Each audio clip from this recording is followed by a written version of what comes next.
Nearly 7 hours after arriving with Haley, Orlando is seen clearing the driveway of garbage and leaving alone. I saw at about 4 o'clock a male and a female walking to the apartment.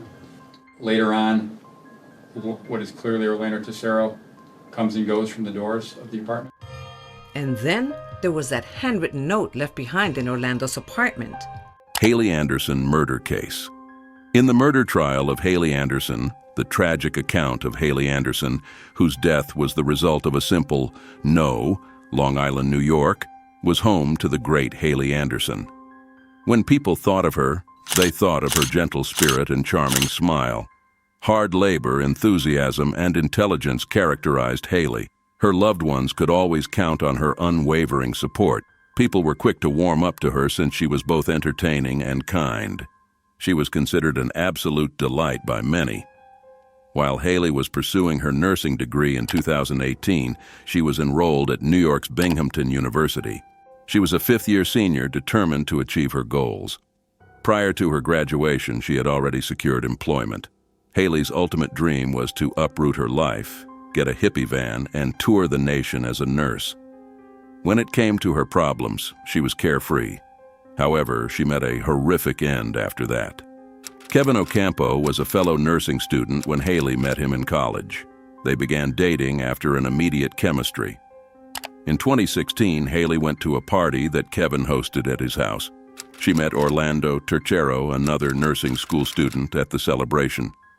Orlando and Haley had taken a few classes together, but they had never been close until that fateful night. Orlando and Haley were very much alike. They were both very dedicated workers throughout the week, and on weekends they would hit the town to celebrate. They enjoyed meeting new people and expanding their social circles. Look so cute! They always brought a smile to everyone's face and got along well. Additionally, Orlando and Kevin had a strong friendship. Kevin, who was establishing a fraternity, enlisted Orlando. Being the sole Spanish speakers in the group, they became inseparable. They were in an on-and-off relationship, Haley and Kevin. Consequently, Haley and Orlando hung out during their break. One thing she did say was that she didn't want to settle down with just anyone. A one-night stand was all she wanted. Orlando had no problem with that. That at least was his statement. The fact that Haley and Orlando were involved in an affair became very apparent to Kevin's fraternity members.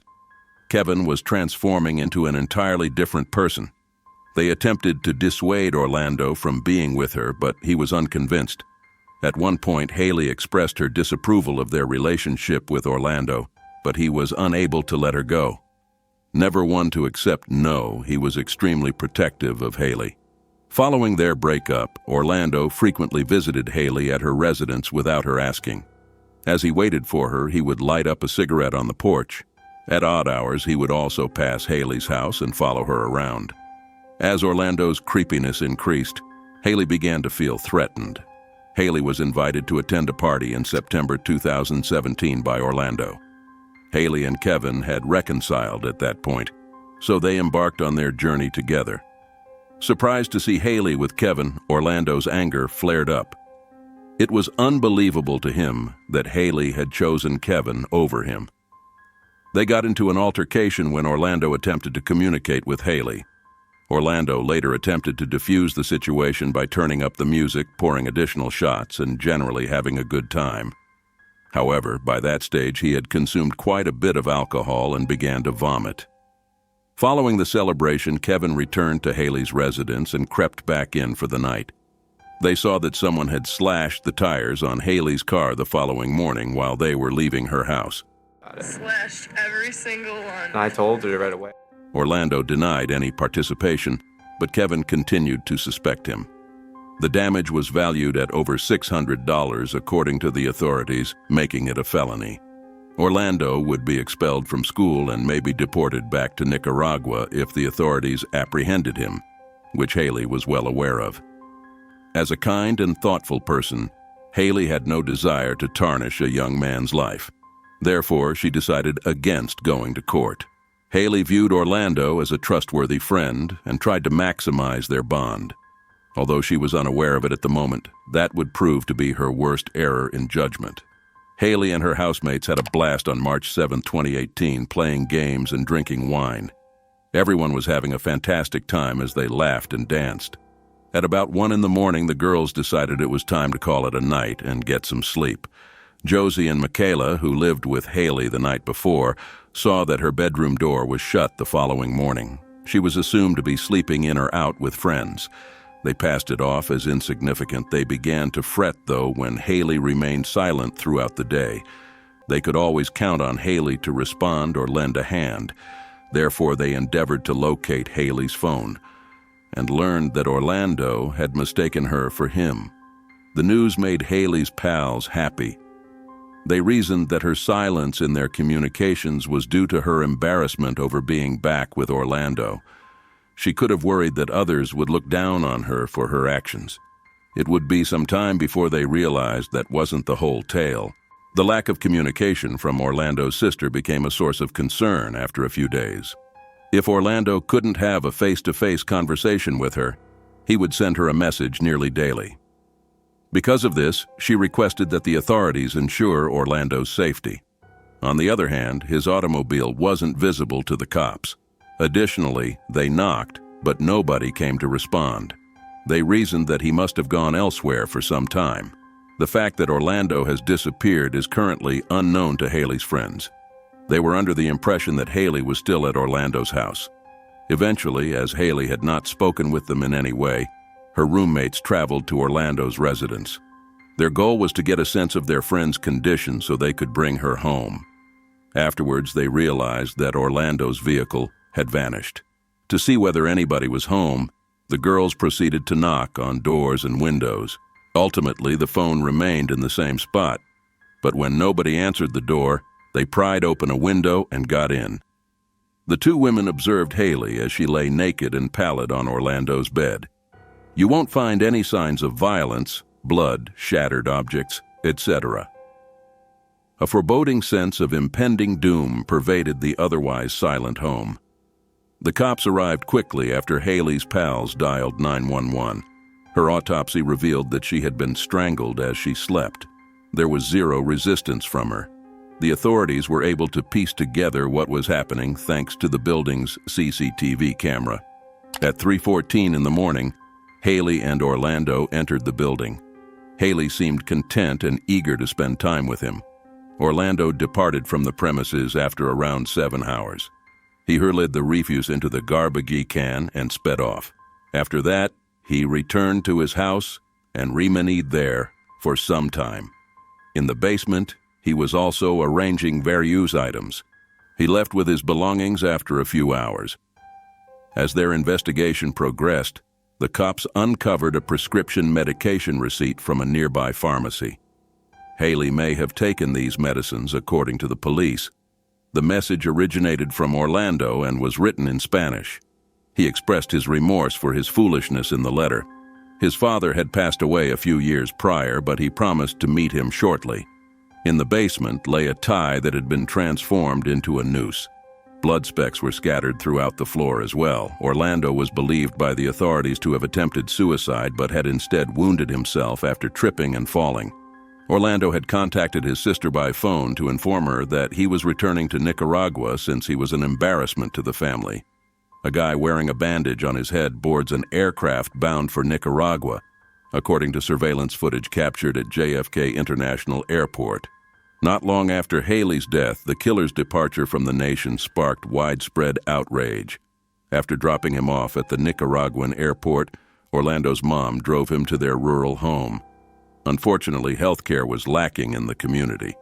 Consequently, Orlando had to go around 1.5 hours outside of his town to a hospital in Leon. Someone at the medical facility recognized him and notified the authorities. His incarceration was imminent. Problems arose nevertheless due to Orlando's dual citizenship in the U.S. and Nicaragua. The authorities in Nicaragua might have spared him the hassle of sending him to America, because he was a citizen of that country. Therefore, he was preserved in that location. Officials from the United States and Nicaragua spoke for almost a year to discuss holding the trial in Nicaragua, with the option for American witnesses to participate via video conference.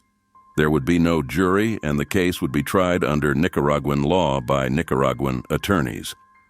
The United States government had little to no say in the case, despite the fact that it took place on American territory. Still, they spared no effort in their pursuit of evidence, testimony, and witnesses to bolster their case. On October 1, 2019, the court action involving Orlando commenced. When Haley's mom, Karen Anderson, spoke in court, she spoke ill about Orlando. Orlando had stolen everything from Haley's family, she said, and Haley was so kind and compassionate. Unfortunately, Orlando would grin as if nothing was wrong every time Haley's mom saw him. Observing the man responsible for her daughter's murder and reveling in his actions devastated the grieving mother. Afterwards, the whole medical team, including Kevin, Haley's friend, and the autopsy doctor, testified against Orlando. In addition to the noose and suicide note discovered in his residence, the police displayed other pieces of evidence. Their argument was persuasive. The defense contended that Orlando's insanity stemmed from his heavy drinking that night. They reasoned that he shouldn't face consequences for his actions, given his current condition. The defense also bolstered their case by bringing in a professional psychologist. However, the prosecution rejected their arguments, stating that insufficient evidence supported their view. They didn't have any documentation to support their claims, and there was zero history of mental illness. The judge's decision to find Orlando guilty of Haley's murder took around 90 minutes following the conclusion of the final arguments. Orlando refused to acknowledge Haley's autonomy and the fact that she chose for herself how to live her life and deal with her own body. According to the judge, she would not stand for men interfering in women's lives unless they gave her permission. Orlando received a maximum sentence of 30 years in jail for his offenses. The decision was not changed despite Orlando's best efforts. Currently, he is serving his sentence in Nicaragua. Thanks to Haley's case, Orlando's felony homicide accusation received a lot of media attention. Currently, the United States does not have any legislation regarding homicide. By her daughter's death, Haley's mother intends to bring attention to the seriousness of the crime and the necessity of legislation such as these. According to a United Nations statistic, a woman is murdered by a member of her own family every 11 minutes. And when women reject, they frequently face horrific consequences, including mortality. There is an ever-increasing list of names and increasingly heartbreaking stories, including Haley Anderson, Heidi Firkus, Stephanie Parze, Janet Reyna, Lauren Cho, Mia Marcano, Molly Watson, Katty Blauvelt, Kathleen Moore, Michaela Young, Annie Dewani, and Louis Ellis. Tragically, not many people remember them or pay attention to the stories they lived through. At the end of the day, it's obvious that Orlando attempted to flee to another nation to escape his act's repercussions. But he actually received a greater penalty. Forget about that. That's karma, folks.